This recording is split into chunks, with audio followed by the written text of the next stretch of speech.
Imagine eating a grape, so perfectly crisp, so impossibly sweet that it just completely shatters your understanding of the universe. Right, like an experience that just rewires your brain. Exactly. It breaks your reality so thoroughly that you suddenly realize the absolute best thing you have ever experienced in your entire life is, well, it's barely a fraction of what actually exists out there. Which is a terrifying thought, honestly. It really is. Yeah. And then the flip side hits you, right? The absolute worst thing you've ever endured. It isn't even close to the bottom. Yeah, the floor just drops out completely. So today we are looking at a mind-bending piece of writing that argues exactly that.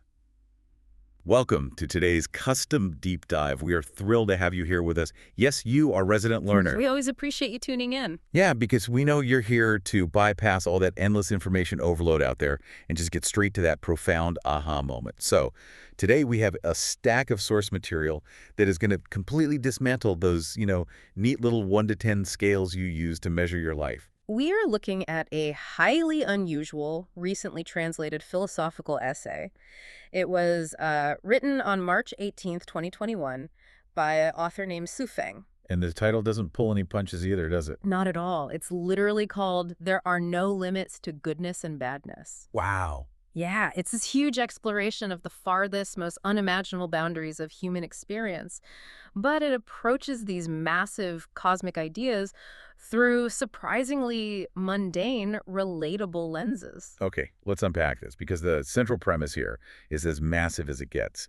The author is arguing that the absolute highest state of goodness and the absolute lowest state of badness, they just simply do not exist. Right, there is no ceiling and there is no floor. Both extremes are completely terrifyingly infinite, which is a lot to process. It's a really heavy concept to throw at someone. I mean, humans have this deep psychological need for limits. Oh, absolutely. We want a contained world. Exactly. We desperately want to believe there is a maximum level of joy and a maximum level of pain. It makes the universe feel safe, Measurable back. Right, like there's a cap on how bad things can get. But Xu Feng's essay just strips that comfort away completely. And to prove this boundless infinity, the author doesn't start with complex astrophysics or abstract theology. They start with fruit. Grapes, to be highly specific. Yes, grapes. And I have to say, reading this, the sheer dedication to the subject of grapes is wild. The author sets this scene by explaining that they entertain guests 365 days a year. Which is exhausting just to think about. Right, a constant revolving door of visitors. And because of this, they always have grapes on hand.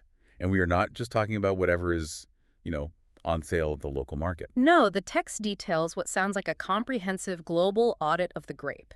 They've effectively tasted the entire flavor profile humanity has access to. Yeah, the essay explicitly lists out the sourcing, like grapes from the United States, from Canada, from Brazil. They've cataloged red ones, purple ones, black ones, green ones, large, small, round, long. They describe experiencing every conceivable taste metric: sour, sweet, a mix of the two, and even astringent varieties. Right, so after doing all this, the author reaches that psychological comfort zone we just talked about. They assume they've mapped the entire territory. They think they've hit the boundary of what a grape can fundamentally be on planet Earth. Exactly. But then comes March 10th, 2021. The fateful day. The author eats a grape originating from Mexico. And the description of this single piece of fruit reads like a spiritual awakening. It really does. They say it's green, big, seedless, with a remarkably thin skin, incredibly sweet and very moist. It completely shatters their established metric for perfection. The author is just utterly floored, admitting they never even conceived that such high-quality grapes existed in the world. They were completely blindsided by a grape. They actually rely on a classic line of translated poetry to try and capture the magnitude of this realization. It goes, "Do not mention streams to him who has seen a great ocean. The clouds that circle Wu's peak are the only clouds for him." Meaning, once you have laid eyes on the absolute peak, nothing lesser can ever hold your attention again. Yes, exactly. I mean, the author literally declares that after eating this Mexican grape, no other grapes in the world will ever be appealing to their mouth again. The standard hasn't just been raised, the old scale has been completely destroyed. It ruins the ordinary by revealing the extraordinary.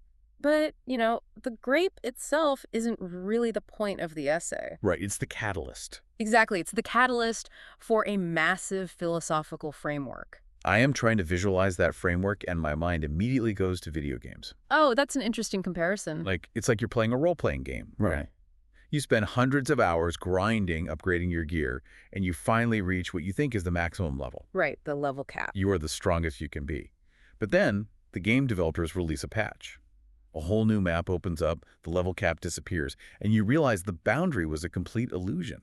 The game just keeps going, infinitely. That's a perfect analogy. But my question to you is this author just a highly eccentric person who is intensely passionate about produce?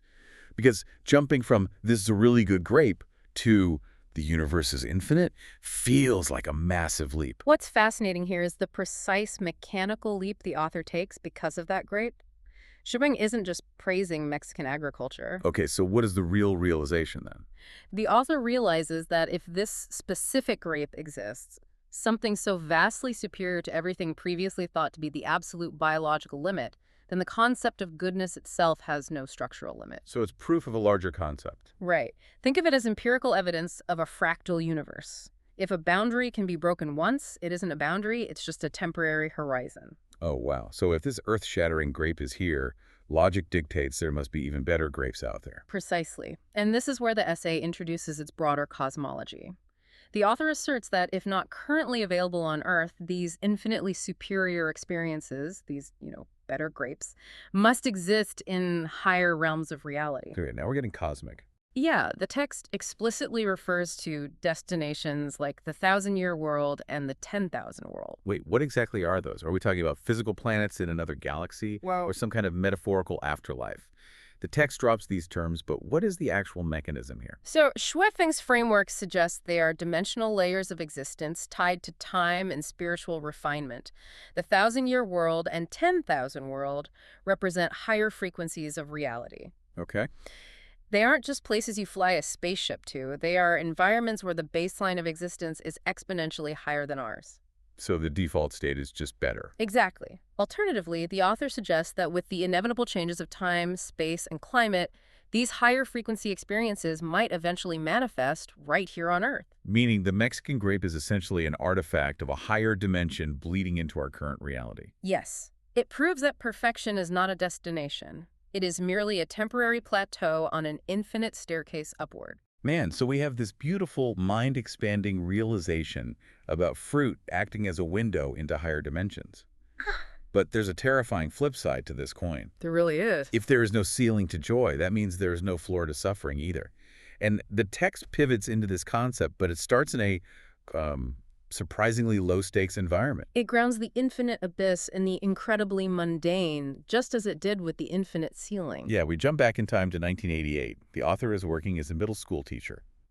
The school principal decides to host a dinner, a classic potluck setup. Oh boy. Every teacher is instructed to bring 2 dishes so the staff can taste each other's culinary skills. A scenario fraught with low-level social anxiety. Oh, absolutely. Go. So the author tries the dishes brought by a colleague, identified in the text as Teacher Kai. And the food is, quoting the author directly, extremely unpalatable. Just terrible. But because of social pressure, specifically to protect Teacher Kai's face and dignity, the author holds their breath and forces the food down. They swallow it. A true sacrifice. And this memory is so deeply traumatic on a sensory level that over 30 years later, the scene and those unpalatable dishes are still vivid in the author's mind. It's an incredibly human moment. I mean, we have all eaten something terrible just to be polite at a dinner party. Definitely. It's practically a universal experience. But Schweffing uses this universally awkward memory to establish the downward trajectory. Because just as the Mexican grape proved the existence of infinitely better experiences, Teacher Kai's unpalatable dish proves the existence of infinitely worse ones. Here's where it gets really interesting, because the tonal shift in this text is practically whiplash. It's sudden. Yeah. The author asks, is there any food in the world worse than Teacher Kai's dishes? And the answer is yes, because badness has no bottom line. The text immediately escalates from a dry casserole to poisonous steamed buns, poisonous fruits, poisonous vegetables. The descent begins. But it doesn't stop at toxic food. The text goes infinitely darker. It starts listing things exponentially worse than poison. Yeah, it gets really intense. It brings up horrific, medieval-level torture. It explicitly describes cutting off a person's limbs, drowning them in a wine jar with only their head exposed, and slowly torturing them to death. It's very graphic. Reading that for the first time, I had to stop and reread the page like, wait, hold on. Jumping from a bad casserole to being mutilated and drowned in a wine jar is an absurd escalation. It does feel like a massive jump. How does one logically prove the other? Isn't that a massive philosophical fallacy? It feels like a fallacy if you view them as isolated events, but the author is asking you to view them as points on a singular, infinite line. Okay, I think I see where this is going. The jump is jarring, yes, but it forces the reader to confront the terrifying symmetry of the universe. The bad potluck meal is merely the mundane entry point. It's the top of the slippery slope. But how does a slightly gross dinner prove that suffering is actually infinite? Because it establishes that our baseline of comfort can always be breached downward. If food can be unpalatable, it can also be weaponized as poison. Right. If the body can be poisoned, it can also be systematically destroyed. The human mind's capacity to even conceptualize something as horrific as the wine jar torture proves that this extreme frequency of badness is accessible to us. Oh, wow. And if that frequency is accessible, what lies beneath it? The author's demonstrating that if you keep walking down the stairs of badness, you don't eventually hit a basement floor where the universe says, okay, that's enough. The stairs just keep going down into unimaginable darkness. And the text explicitly warns about this, too. It talks about falling into the mud of badness. Yes, and it emphasizes that once you fall into that mud, you realize the sea of bitterness is absolutely boundless. There is no life raft, and there is no ocean floor to stand on. That is such a heavy, suffocating image. The boundless sea of bitterness. So you have this infinite glowing sky of goodness above you, filled with thousand-year worlds and perfect grapes. Yeah. And right below your feet, you have this bottomless ocean of bitterness and torture. So what does this all mean? How are you, the listener, supposed to navigate this? It's daunting. Walking around the grocery store, knowing you were suspended between a terrifying bottomless pit and an infinite, unreachable ceiling feels completely paralyzing. Well, it would be entirely paralyzing if the framework ended there. But the essay uses these terrifying infinities to pivot into a highly specific, actionable philosophy. So there is a way out. Yes. It isn't meant to induce existential dread. It's meant to reveal the mechanics of how we move along that infinite vertical line. Right. The text literally commands the reader to cherish our time and run towards the light every day. Which, on the surface, sounds like a generic motivational poster you'd see in a corporate break room. A little cliche out of context, sure. But considering the context of the wine jar torture and the Mexican grape, there has to be a deeper mechanical reason for this instruction. There is a very precise mechanical reason, and it hinges on the author's concept of how the universe distributes these infinite experiences. Swefeng concludes that since absolute beauty exists, spaces in the universe more beautiful than the best place on Earth, species that are, in the text's translated words, beautiful in a mess. Such a great phrasing. It really is.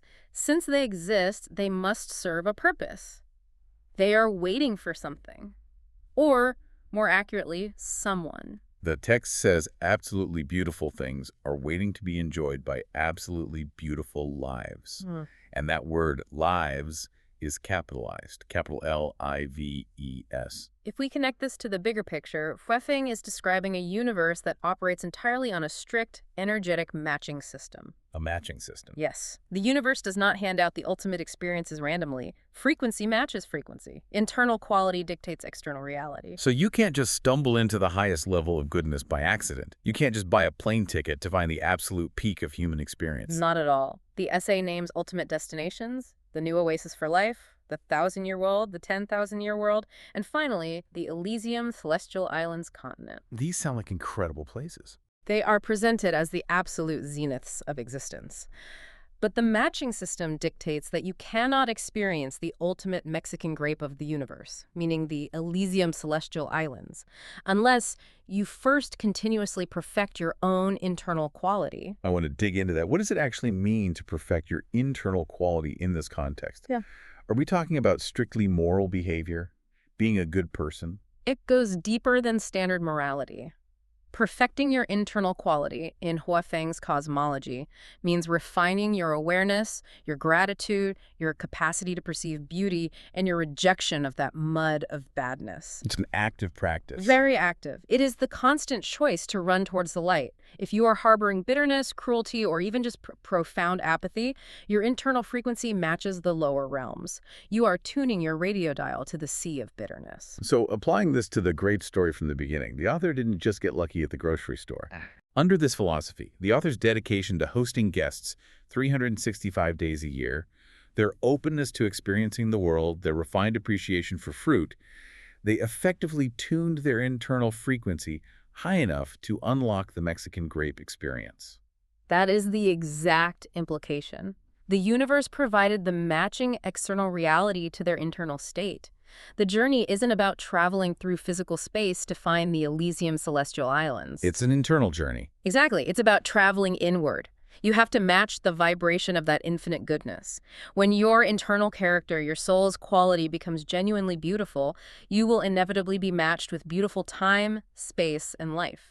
That reframes the entire human experience. The universe isn't just happening to us, it's actively responding to the quality of our being. Yes. It places the responsibility entirely on our shoulders, but in a profoundly empowering way.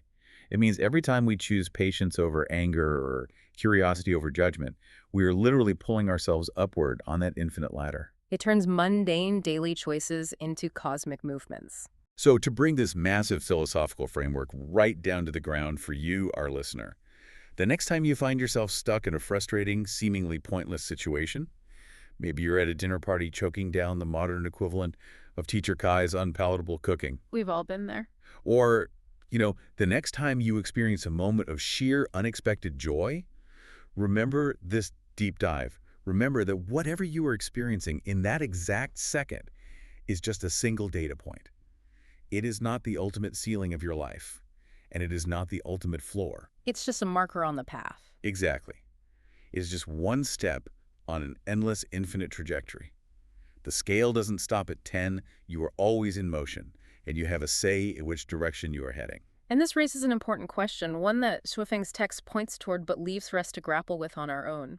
What's that? If our ability to access the infinite beauty of the universe requires us to first perfect our own internal quality, how much of the universe's breathtaking beauty are we currently completely blind to simply because we've settled for being good enough?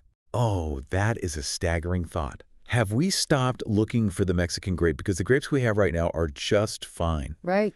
Have we stopped trying to find the absolute best version of our own internal character because we convinced ourselves we had already reached our personal level cap? It fundamentally challenges you to stop accepting the ceiling. It really does. It is absolutely something to chew on as you go about your day.